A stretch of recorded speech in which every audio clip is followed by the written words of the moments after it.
Alright, so Trey and I just had an awesome time. I was sculpting with him this weekend, hung out with the family, and it was great to see you, buddy. So thanks for having me down here. And, yeah, anytime. And look forward to next time. Yes, sir.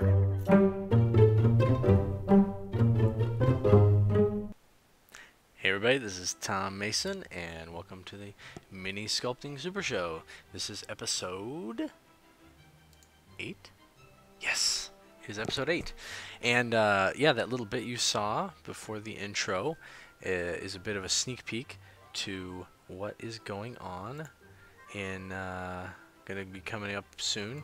As I mentioned before, there's going to be an interview with Trey Manor. So, but the real reason why I put that at the front of this video, which is really about, it's Putty Primer 2. So this is where I'm going to talk about the other putties I use and some of the properties and just some advice for it. Yeah, so, but the reason I put that up there was because I went down and visited Trey and his family. We're good friends, and it's been a long time since we saw each other in person, so we wanted to do that. And I sat down, we sculpted together for several hours on a Saturday. And I went out of my way to sculpt with the same material he uses. He uses a mix of ProCreate and Aves Epoxy Sculpt. He mixes it about, this is what I'm using, about 50-50. Sometimes a little more Aves if you need it to be a little softer. Anyways, so this is the figure that I was working on with him down there. It's Barbarian, of course. You know, sculpting with Barbarian Master, you gotta do a Barbarian. And this entire figure has been done with a mix of ProCreate and Aves. So I'll talk a little bit about what I'm doing on the figure as we're going through here, but before that, I just wanted to talk a little bit about the putty that this putty. So, you know, ProCreate, it's very similar to green stuff. It's actually, I believe, was designed by the person who made Neatatite, and the person that that's running the company, I believe, is actually a relative of him. His runs Craftmark, which is the company that makes ProCreate. It's a great putty. It's what when it came out, I switched off of green stuff completely because I just didn't like how gummy it was. And green stuff, I'm sorry, ProCreate, while it still is a 2-part epoxy putty, it has several properties that I liked it way more. So first of all, it feels less like bubblegum. It still is a little bit, you know, it's putty, so of course it's going to be, but it's a lot less gummy. It almost, in a way, as much as it can, it feels a bit more like a clay, but as a putty. So, you know, when you slice at it, it doesn't pull and drag as much. This putty also isn't quite as sticky. It still definitely is, you know, you can get it to stick to things, but not nearly as much as green stuff. So you don't have to be as diligent with the lubricant and stuff as you do usually with green stuff. Biggest thing for me, though, with this was the curing time and the blooming problem. So you're sculpting with ProCreate and or green stuff, even you're sculpting with green stuff, and then as I mentioned before, if you throw it in the oven too quickly, or even not that quickly, and get it too hot, it will start to bloom and lose a lot of detail. ProCreate, I've done a little sculpting, thrown it in a hot putty oven immediately, and it doesn't bloom at all. It's perfect, keeps all the detail that I put in it, and I love it for that, because that was a big thing for me. Is I'm never very comfortable about when to put the green stuff in the oven. Now, and it cures a little faster, but yeah. Now, obviously I've moved away from that. You know, there were several reasons, and the biggest one was because I didn't care for having to work my figure in pieces, so to speak. I'm a very systematic sculptor, I guess you would say. So I'd work on this part and that part, and I like to let the putty set up completely. I was scared to move on, and I like to be able to work the whole figure at one time, but I was scared to move on until one part was solidified. But with the Fimo, because it's all soft all the time, I just learned to work the whole thing at one time and accept the fact that nothing was going to harden. So because it couldn't harden over time, I just worked the figure from start to finish before baking it. However, with all that said, I had a blast doing this figure in ProCreate. Now, like I said, I did ProCreate and Aves. because Procreate, it does have probably one of its biggest deficits is the freshness. It's hard. You really need to be working with a fresh batch. Once it gets a little old and stale, it actually, I think, is worse than green stuff. Frankly, mainly because green stuff, it has to, it takes a long time for it to get old and stale. But Procreate tends to have a much shorter shelf life. So make sure you keep it in your freezer and only take out a little bit at a time as you need it.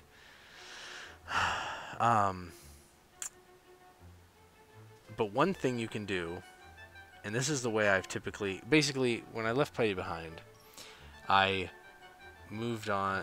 Whenever I would use it, I would always mix it with Aves, and the reason for that, there's a couple reasons. One, the Aves is a very soft material, not good to sculpt with by itself. But when you mix it with another putty, green stuff or Procreate, it gives some of its softer softer properties to the putty, but retains a lot of the same stickiness of the original material. And even better, when it cures, it's rock hard, so you can file it, sand it, scrape it, whatever. Whereas with the both Procreate and green stuff, it's still going to be a little bit rubbery, even though the Procreate tends to be a little less rubbery feeling than the green stuff. It's still there, and so you can get a little bit of shredding if you try and file or scrape, unless it's really, really well cured. But the Aves really helps with that. So now, as I mentioned, I went and I sculpted with tray, and what you see me doing here in the video is I'm putting on like a skirt piece. So obviously the entire body is cured except for this skirt that I just started to, or kilt, whatever it is, not a skirt, but and everything you see, with the exception, so take away the skirt, I did everything in one go except for the head. I did the head separate, but even when I was doing the head, I wasn't waiting. I didn't like sculpt the arms and then put it in the putty oven and cook it. I didn't sculpt the chest, put it in the putty oven and cook it. You know, that sort of thing. I had a huge blob of Procreate with an Aves mix, about 50-50. I think I might have put a little bit more Aves in it because I do like my material fairly soft to start with, and that helps it. The more Aves you put in it, the softer it will become. However, the downside is, well, not a downside, but the trade-off, so to speak, is that it will cure faster. Aves cures very fast, even without heat. So, where was I going with that? So that was the biggest thing that I was working on with tray, is trying to break my habit of working at small bits at a time, and not being afraid to lay on wet material to wet material. So what I did was, you get your large amount of Aves, as much as you feel comfortable mixing, Aves and Procreate mix, and you put it on the figure and you start bulking out large forms. I would suggest not necessarily, you can put specific forms for different muscle groups, but even more than that, that can be helpful. But if you can just get the larger, more cylindrical shapes of the biceps and triceps together as one almost, and then the forearms, the shoulders as balls, the chest, you can put in some forms for the pecs, but then more of a barrel cylinder for the abs and things like that. That's what I did. I bulked that all up and got the shape. And I struggled with it a little bit. I was having to fight my tendency to, especially, and it's because I worked so long at Fimo, you can just add little bits at a time. And for a while there, when I switched to Fimo, I got a lot faster than with Putty. But after a while, as I got comfortable with it, and I realized that I could add as much or as little as possible, I started going more towards just small additions. But with this stuff, if you're working with Putty, Procreate, and Aves or green stuff, and you want to be fast and efficient, you have to force yourself to work up and bulk up the major forms. And then, so for instance, you see all the muscle, that was all done after I bulked down all the major shapes, and then I took my most of that, all that detail work was done with the clay shaper you see me using right now, the flat chisel. And that's a great tool because it's a little bit rounded on one side, but it has some flat, sharp parts as well in the corner. So you have a lot of variety of shapes you can press into the putty.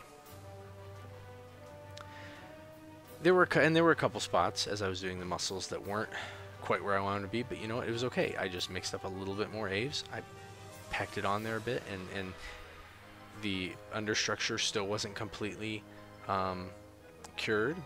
It's still a little soft, but that's okay. Oh, there's my daughter saying hi. And yeah, you just add on a little bit, and don't be afraid. You don't have to wait for the piece to be cured before you go continue working it. So this was probably the fastest I've ever done, gotten a figure to this point.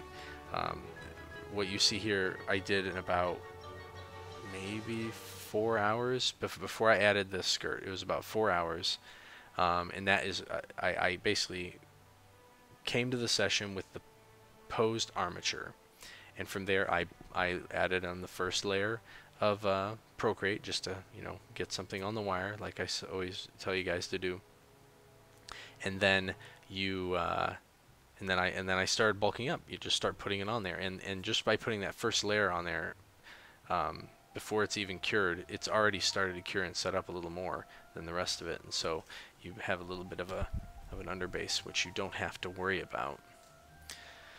Let me talk a little bit about what I'm doing with this figure. So I'll probably do some more specific tutorials for some of these things, but you know, initially you saw I'm doing this like kilt thing. He's gonna have like a kilt and a girdle sort of element, and really all you have to do with that, and it's very nice. And I do a lot of my cloaks this way, even when I'm doing with Fimo, especially if it's very large and billowy, is you lay out you get a piece of plastic or like a Polybag, something that's plastic like that, because it tends to not stick to the putty, and you spread out as thin as possible. Sometimes if you want it to be thicker, you can let it be thicker, but I wanted this to be very easy to manipulate and fold, so it looked like more of a lighter fabric, and so I got it very thin. And then you just start wrapping it around, and you can just push in all these folds, and you'll see as I turn the figure, there are several spots where you'll have lots of undercuts and deep cavities, but all you have to do is when you're done with the figure, you just turn it upside down and start packing in putty underneath. You just start working it in, and that'll fill all that in, and it'll make it nice and solid, and it'll cast well. So obviously, as I'm seeing here, with the skirt thing, that is one area that I tend, especially depending on how it is. Like this is this kilt thing is kind of flowing and up in the back, and so I actually let this cure because I didn't want to change the shape of that too much by accidentally moving the figure, tipping it too much, or bumping it. So I let that cure, and then I've gone in with this girdle piece here. But as you'll see, this is kind of a bit of a better example of what I was doing with all the muscles and the face. Even was I'm not doing like the main girdle part and then letting it cure and then adding an armor plate and letting it cure and then adding other bits. I'm doing it all wet and wet. So I've laid down the basic shape of the girdle, and then I just added on another piece of clay that's going to kind of be like an armor plate in the front. And in just a little bit, you'll start seeing me add in little chain elements, and all of that was done when the material was still wet, as I say, you know, uncured. So you can still, it's very easy to get piece elements to stick. And the benefit of doing this and not waiting, not like doing a bit and then setting it aside and letting it cure all the way, is you can do so much more. And if you're going to use putty, and I'm not sure I'm ever going to fully switch to it. I might do a figure every now and then because it is nice to keep up my skills, and it was neat just having a different mindset about the sculpture, working this way. But if you're going to use putty, one of the biggest things you need to teach yourself to do is to get used to and understand that you need to do certain things at certain times. So when you first mix it, you have to get it on the figure, and you have to get it into shape as soon as possible. It's because it's very soft, it's easy to press into various cavities and crevices, and it's easy to push around into shape.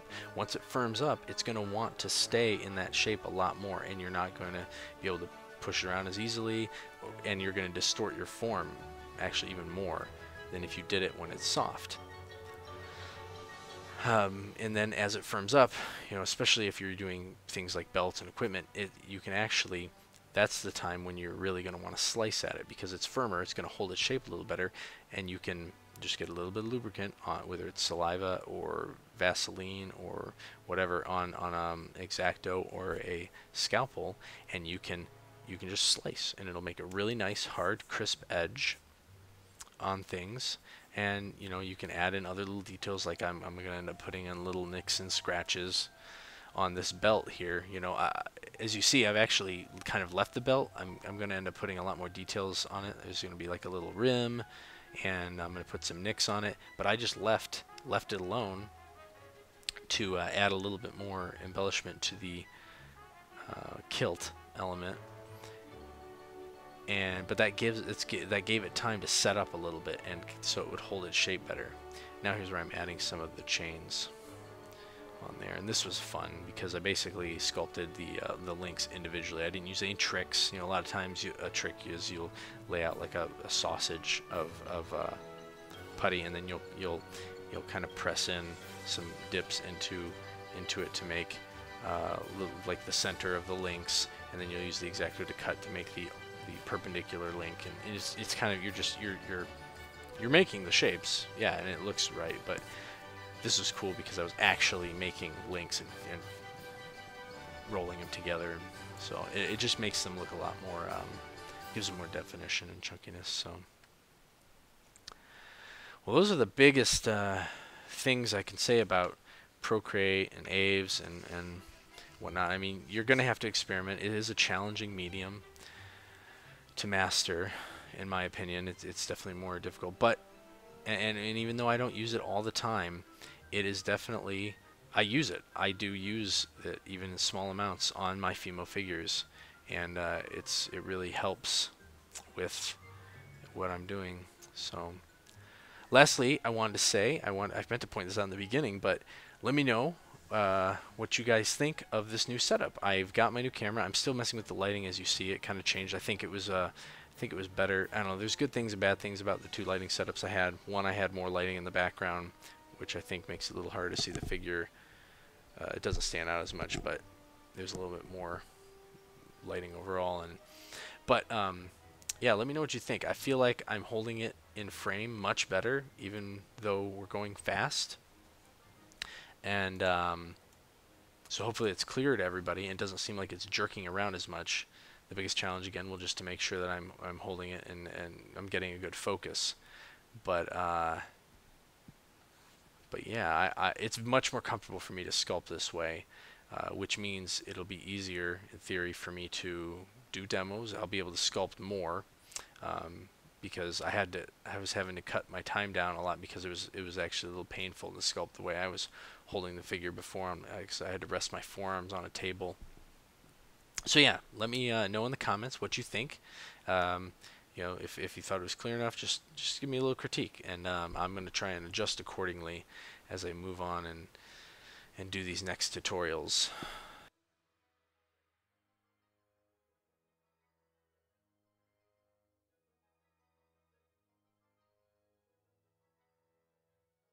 Alright, well, thanks for watching, and as always, there's a link to my Patreon below. This video is really thanks to them.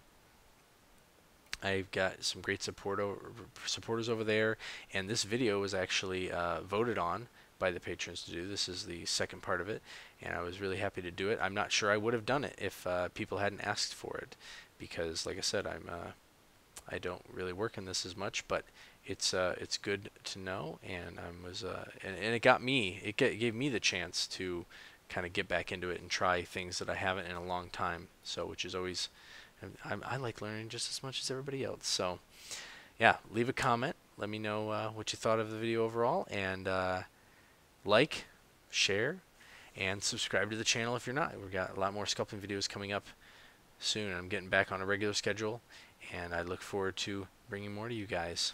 Thanks again, and keep sculpting.